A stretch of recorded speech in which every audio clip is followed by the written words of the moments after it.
O mga friendship, so ito na naman tayo. I noticed that some media buyers are not really familiar with metrics and then KPIs. There are significant differences between those two. So this one will help you in terms of analyzing metrics and its definitions. So we created a dictionary for you guys. Now, what is this one? So it's about 500 plus total metrics across 12 platforms. So ano yung mga platforms na yun? It includes Amazon Ads, Facebook Insight, Google Ads, Google Analytics, Google Search Console, Instagram Insights, Klaviyo, Shopify, TikTok Ads, WooCommerce, and YouTube Analytics. Yung mga metrics na to is defined inside each of these cards. So for example, let's say Facebook Ads. So under Facebook Ads, you can see that there are a lot of metrics. So that's 72 total metrics, majority being used for Facebook ads or Facebook advertising. Okay, that also includes the newest one, that's Andromeda, Andromeda strategy, Andromeda system, conversion metrics, and cost metrics, and so much more. So if you click on all metrics, you will see all of it, all of those 70 plus metrics that you need to be familiarized in order for you to become a successful Facebook ads strategist. Okay. Now, for example, let's say I'm doing a conversion metrics. Okay.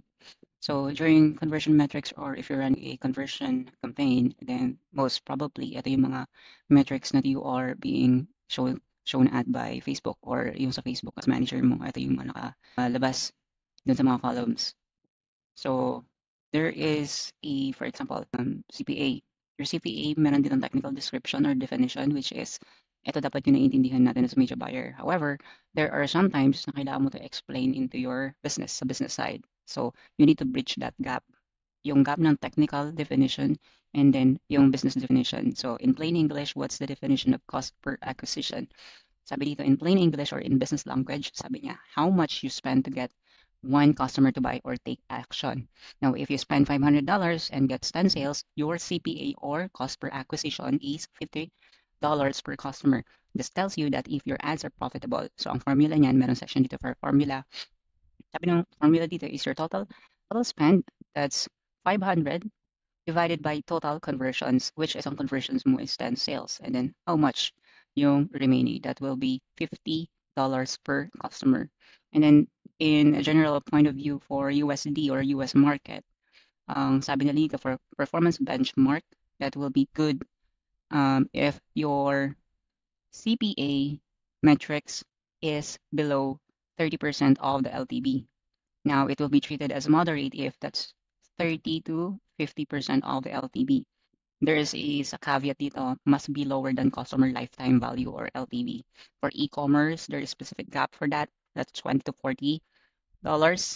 For SaaS, software as a service, that will be 100 to $300 or box. And then for services space, that will be 50 to 100, right? So yun yung mga metrics. And then there are some for Andromeda explanation, Andromeda strategy, and so much more. Now let's go back to other metrics. Meron dito for Google Ads, yung big three, that's Facebook Ads, Google Ads, meron dito tayong TikTok Ads. Now, if you are an influencer, you can check out Google Analytics and also Instagram Insight para at least alam mo kung what's performing, how's your audience. For example, if you're trying to grow your audience, there's specific metrics for that on your Instagram Insight. And then ito yung pinaka-definition niya. And the calculation itself. So you can build an Excel file, tapos dito mo na lang makalculate yung month-on-month growth mo para makita mo kung kumusta yung performance mo. Okay? Now, there is one for Klaviyo, Shopify. Let's go here sa Learn KPI versus Metrics para at least maging familiarized kayo. Before you access this section, bibigyan mo na kayo ng test. So this test will measure kung ano yung knowledge mo in terms of KPI and metrics para even you're not looking on this dictionary, you can explain it with your clients or sa business side. Okay? Now you can click on Start Knowledge Check and then may 5 question dito para at least ma-check niya kung ano ka ba ngayon. So there's a calculation on the back end. So for example, ako, tsambahan ko lang to. What's the formula conversion rate? Sige, yan lang. Next one, sige, yan ko na. Let's ko na para mabilis. Return on ad spend. What's the difference between metrics and KPI? Ayan. Okay. So after nyan, eto. sasabihin niya dito kung ano ka. Ayan, so based on sa 5 questions lang naman yun, hindi yun 100% reliable. But of course, filter out your knowledge in terms of marketing and those metrics. So, which is you're currently on blue belt. Ano ba ibig sabihin ng blue belt? Sabi dito, pag blue belt ka is your for marketing specialist, junior media buyer, agency account managers, and then you might have an experience of 1 to 3 years in active campaign management, focus on mass conversion metrics, understanding attributions, optimizing ROAS, and presenting insights to stakeholders. Stakeholders is the decision makers of your business or every business. So let's click on Blue Belt. Ayan. So pag log in nyo or pag-access nyo sa Blue Belt, there is a um, knowledge na pwede nyo basahin and go through para maging familiarize kayo. It's break down into different subcategories. So if you click on advanced reporting, you can see it here. Pero isa-isayin lang natin siya. For example, nasa Blue Belt tayo. Ito, revenue and ROI metrics. So explain dito kung ano yung ROAS. Ito pinaka-definition, real example, what's currently on the benchmark. Okay? And then, meron dito ROAS versus profit. Like for example, every single business sinasabi nila or every media buyer sinasabi nila na ganito yung ROAS ko. But the very, very different is that, halimbawa, sobrang taas ng ROAS mo, but kamusta yung profit? So, meaning to say, ROAS doesn't really represent how the business is doing. It's the profit itself. So it's really important that you are really familiar with this one. ROAS doesn't account for product cost, shipping, and then overhead. A 3-to-1 ROAS might be profitable for digital products. Yan, sa mga digital products. Okay yan, kasi wala naman silang storage, wala silang warehouse, wala silang shipping, wala silang major overhead cost. Tapos, for this one, but unprofitable for physical products with 30% margin. So always consider ROAS multiplied by profit equals true profitability. Now, there is a explanation here for cost per acquisition and then LTV. Na-explain din dito ano yung LTV na yan and so much more. That also includes high stake. Meron dito conversion funnel optimizations and micro conversions. Dapat familiar din tayo dito. You can also show yung mga ganito in terms of explaining to the business. Ayan, so leading versus lagging indicators. Kailangan rin yung gumawa ng cohort dito. So month-on-month basis and how's the retention, kumusta yung mga customers mo. Like for example, dito yung sabi niyo dito, February cohort has better retention. What changed? Better onboarding, different traffic, because kailangan mong masagot yan. Ano nangyari? What happened? Bakit biglang tumaas? It's not 100% about ads. Okay? It's the total impact of your marketing if you are full stack marketer. So, ganun siya. Hindi lang nag-run ako ng Facebook ads, nag-grow siya ng ganyan. Not really the reason, but the entire marketing stack. And then for segment reporting, ayan, mas okay din to para at least kilala mo talaga yung user base mo or yung mga client base mo so you can explain it properly with your client. And then so much more. For the black belt, there is almost the same but medyo technical na to. Let's go to the part where it's really, really good. Ayan, so yung in terms of reporting, executive level reporting. So there are times kasi na medyo hirap tayo sa pag-report. So this is really important na hindi mo ta-technicalin yung kliyente because they are not 100% of the business side is familiar with marketing. Though they have a marketing team, maybe brick and mortar pa to, old marketing strategies yung gamit nila. And then you are on the digital side, so hindi kayo magtutugma. You need to translate those technical words into words that can be understood by the business. So ganun siya. For example, if you are presenting to a large business with C-level decision making, is that he really doesn't know kung ano ibig sabihin or ano pinagsasabi mo. So you need to adjust and also gumawa ka siguro ng one-page executive summary para at least mabilis yung ma-digest yung mga sinasabi mo and hindi siya antukin. So you need to make sure na meron kang one-pager parate. Ayan.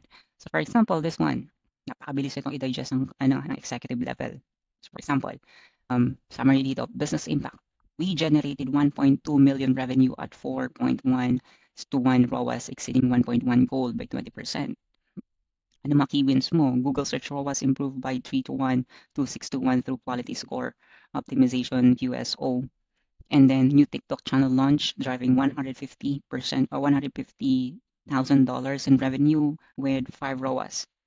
Key challenges, ito, kailangan mo yung address because kailangan mong sabihin yung mga roadblocks sa executive level. Okay? Kasi kung hindi mo sasabihin yon, gagapang yung problema mo simula baba, paakyat. So kung meron kang chance to speak out directly to the executives or yung mga business owners or decision makers, sabihin mo na agad yung mga key challenges in a way na ganyan. Diretso. Nasa isang pager lang yan para diretso na ka na agad. Hindi mo na kailangan gapangin yun dun sa manager, dun sa account manager, and then sa general manager. If you have the opportunity to address these key challenges directly, mas okay yun. And then recommendations. So shift 50K, $50,000 from Facebook to Google Shopping projected to 100,000 revenue. So may mga ganitong calculations na for example, ang baba no return or nung ROAS mo from your Facebook ads. You can actually shift those budget dun sa predictive na mas aangat yung sales mo. For example, my Facebook is not that great pero bumobomba ng todo yung Google Shopping ko.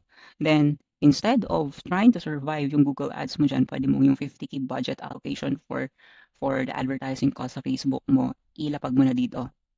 Because that's what the business want. Business doesn't really care about the platform governance kung meron silang governance sa Facebook, but really on the revenue side. So if you are a full stack marketer, you can make the decision by consolidating the budget instead of spending it entirely on Facebook, nagsusunog ka ng pera sa Facebook, then just put it on the bucket of Google Shopping. But there is a caveat that on that hindi lahat na biglang mong ini-increase is biglang effective. So you should have metrics and calculations and also prediction model na ipipresent dito. So this one is high level lang. If you don't have a data to prove it, then wag kang maglalagay dito kasi papahamak mo lang yung sarili mo. Right? Now, there is an investment request. So most likely, since it's a one-pager directly talking to the business decision makers, pwede ka dito maglagay ng investment request. So additional 100K para at least tayo because Q4 is the Christmas. So people are happily spending money on each and every product available on the market. So pwede mong gawin yan. Pwede ka mag-request mo yan. Tsaka yung mga peak seasons. Okay?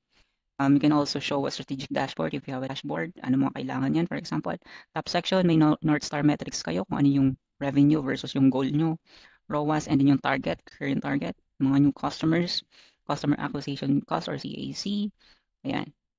And how you can present this one. Engagement trends, mga trends lang to. So you can put it on the deck itself para at least meron kang backup.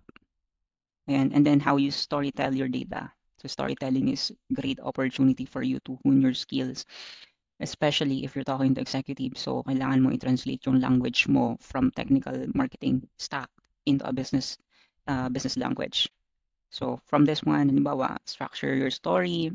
Our goal was to increase revenue by 30% while maintaining for ROAS for X. For example, if you have a challenge for customers that are using iOS 14, na halimbawa yung mga challenge mo na nangyari, yan, 40% drop. And then for an action, we implement version API and shipped it to budget to Google and for example, connected din dito. Okay. And then expanded to TikTok and Pinterest in Q4. Ayan. Now for competitive benchmarking, currently there is a specific industry average and then also performance that will be equivalent to performance industry average and top quartile. So for Facebook, that is 4.5. For Google CTR, that's 4.2%. Email open rate, 22%. And landing page CVR, that's 2.1%. Now, there's a specific industry average. And then, eto, top quartile. So, for example, Insight, strong paid performance, but landing page needs optimizations to reach top quartile. Ayan. So, kailangan mo explain, gumawa ka ng ganitong deck, mas okay yan. You need to research this one. There is unavailable in the internet ng mga ganitong data. But currently, as of this recording, October 2025, ito currently industry average. So, for example, scenario planning. So, what if analysis? So, kailangan mo to. It's a model for different budget. So, for example, you have a conservative budget mo per month is $50,000. Projected revenue mo dito, dapat mag-calculation ka. Your calculation should be based on the previous data. Previous data that you have. So, it's important na nagsisave tayo ng data at di tayo nagdi-delete ng mga campaigns natin because that's where your data is stored. And then, i-match mo yun sa current. For example, current budget ko is $75,000. Projected revenue ko is $315,000. and that will have me 4.2 ROAS. And then if I have an aggressive budget, ayan, projected revenue was 380,000 and then 3.8 ROAS. Recommendation, aggressive scenario, add 65,000 revenue for 25K investment, approve if margin supports yung 3.8 ROAS. And then yun, meron tayong summary dito and then you can go back to quiz and then explore ulit yung dictionary. So, ganun lang siya. You can explore this one. I'll be uploading it to your dashboard. Yan lang.